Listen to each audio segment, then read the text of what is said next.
Cuando nosotros queremos, por ejemplo, retraer el sector anterior, nosotros quisiéramos que esta traslación se produzca sin que se incline la pieza, que se traslade sin que haya ninguna inclinación, sin que haya ninguna rotación.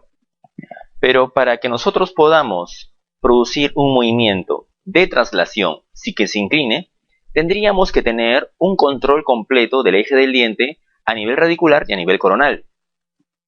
Es decir, que la fuerza que nosotros apliquemos tendría que darse tanto a nivel de la corona como a nivel de la raíz, para que, teniendo el control de esas dos partes del diente, podamos hacer una traslación de esa manera. Pero cuando nosotros hacemos un tratamiento de ortodoncia, no es posible hacer eso. La fuerza la tenemos que hacer pasar a nivel de la corona. La raíz no está accesible. Entonces, cuando hacemos que la fuerza pase a nivel de la corona, ¿ocurre qué cosa? Lo que estamos viendo ahí. Cuando nosotros hacemos una fuerza a nivel de la corona, este diente, cuando retruimos, tiene tendencia a palatinizarse de esta manera. Tiende a inclinarse, tiende a rotar de esta manera. Y es que nosotros no podemos tener un control del movimiento completo, porque la fuerza solamente puede ser aplicada a nivel de la corona. Pero como nosotros no deseamos que se produzca ese movimiento, nosotros para poder hacer una traslación sin que se produzca ese efecto indeseado, tendríamos que producir una fuerza que no pase a nivel de la corona como estamos haciendo aquí, sino que tendríamos que lograr que esa fuerza pase a nivel del centro de resistencia. Y en un diente uniradicular, el centro de resistencia no se encuentra en la corona. Se encuentra más o menos entre el tercio cervical y el tercio medio de la raíz. Tendríamos que aplicar una fuerza para que este diente se traslade a nivel del punto del centro de resistencia. Ahí. Para que de esa manera podamos hacer una traslación como estamos viendo ahorita.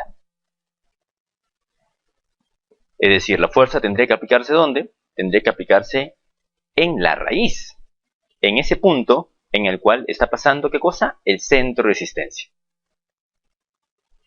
Pero no es accesible poder colocar directamente la fuerza ahí, porque el centro de resistencia está en la raíz está dentro del maxilar, no podemos colocar un bracket ahí. Entonces, por eso es de que cuando nosotros aplicamos una fuerza a estas piezas dentales, por ejemplo, cuando queremos retraer el sector anterior, es bastante común que todavía se presenten esos efectos indeseados. Nosotros no quisiéramos que se produzca esta inclinación, porque genera mucha serie de problemas periodontales, oclusales, y nosotros quisiéramos que se produzca una fuerza de esta manera. Quisiéramos lograr que la fuerza pase a ese nivel.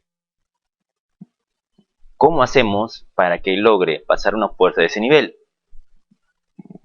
Para que no se produzca esa inclinación, sino que se produzca una traslación. Tendríamos que lograr que la fuerza se logre pasar a nivel del centro de resistencia. Entonces, ¿cómo podemos hacer eso? Ahora, actualmente se logran con dispositivos que nos permiten lograr esa fuerza, que pase por el centro de resistencia por medio de brackets o hooks engrampables, para que ya no apliquemos la fuerza a nivel del bracket, sino que apliquemos la fuerza a nivel del hook, que al estar mucho más cercano al centro de resistencia, nos permita poder obtener una traslación sin que se incline la pieza, sin que rote, sin que se palatinice en la corona, sin que se vestibularice la raíz.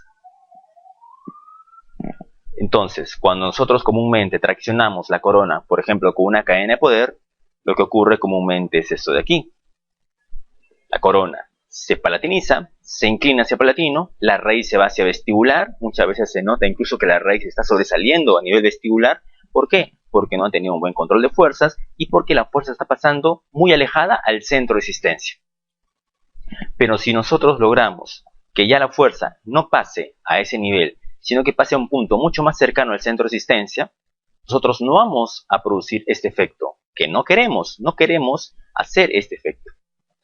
Ahora existen brackets con ganchos, con hooks, o si es que los brackets con los cuales estamos trabajando no tienen hooks, nosotros podemos engrampar estos ganchitos en el arco, para que ese arco, al momento de estar engrampado, para el momento de que esté fijado a este ganchito, podamos utilizar este medio para que ahí se recepcione el elástico o el resorte que va a producir la tracción del sector anterior sin que estos dientes se inclinen hacia palatino. De esta manera, gracias al uso de estos dispositivos, es posible que nosotros podamos aplicar una fuerza más cercana ¿a qué? Al centro de resistencia, para que nosotros podamos hacer este tipo de traslación.